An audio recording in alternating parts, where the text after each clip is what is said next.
খুব সুন্দর লাগছে।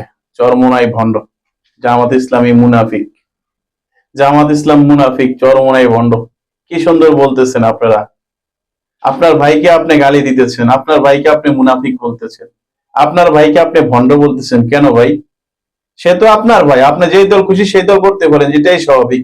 তাই বলে কি এরকম বাজে প্রমাণ করে মানুষকে গালিগালাজ করবেন নেটে আইসা? এগুলা কি ঠিক? ঠিক না। কারণ কি জানেন ভাই, রাজনীতির প্রেক্ষাপটে মানুষ রাজনীতি করতে গেলে যার যার সুযোগ সুবিধা নিয়ে ভালো মন্দ অনেক অনেক কথা বলবে, এটাই স্বাভাবিক। আর চতুর্দিকে কথায় কান দিয়ে রাজনীতি করা যায় না।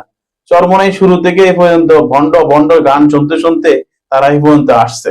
এখন তাদেরকে মানুষ চিনে, সারা বাংলাদেশে বিশ্বে কম বেশ চিনে।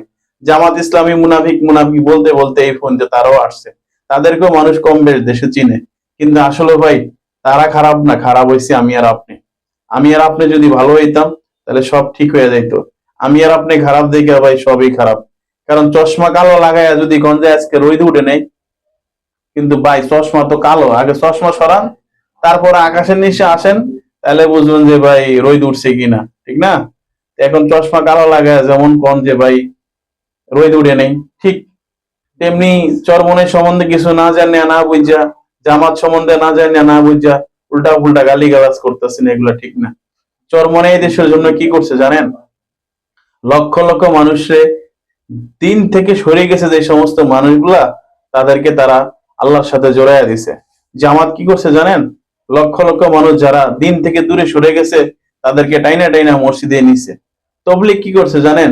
যারা আল্লাহরে ভুইলা গেছে তাদেরকে টাইনা টাইনা মসজিদে নিয়া আল্লাহর সাথে জড়াইয়া দিছে। তারা ইসলামের নামে ইসলামের কাজ করে, আমি করতে পারি না, শুধু বদনাম করতে পারি ভাই। পরের বদনামটা আমরা ভালো বুঝি, কিন্তু নিজের যে বদনামের অভাব নাই সেটা নিয়ে আমরা কোনো চিন্তা করি না ভাই। আমরা গালিগালাজ খারাপ ব্যবহার থেকে দূরে থাকবো। জামাতের আমির বলেছেন চরমনাই নিয়ে কোনো কুটিক্তি করে কথাবার্তা বলতে না।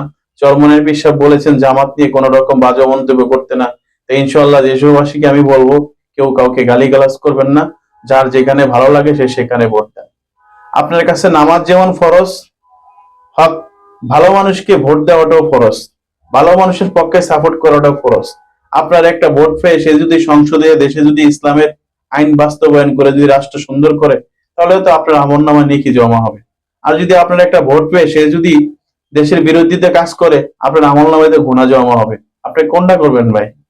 অতএব চরমনাই জামাতের পিছে এলাইগা লাভ নেই ভাই, নিজের পিছনে লাগেন, নিজেকে পরিবর্তন করে নিজেকে বুঝান, নিজে ভালো হয়ে চলার চেষ্টা করেন, আশেপাশে মানুষের খোঁজ খবর নেন, মানুষের খেজমত করেন।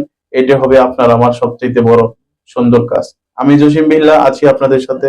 যদি ভালো থাকে ইনশাল্লাহ আশা করি সকলেই শেয়ার করে।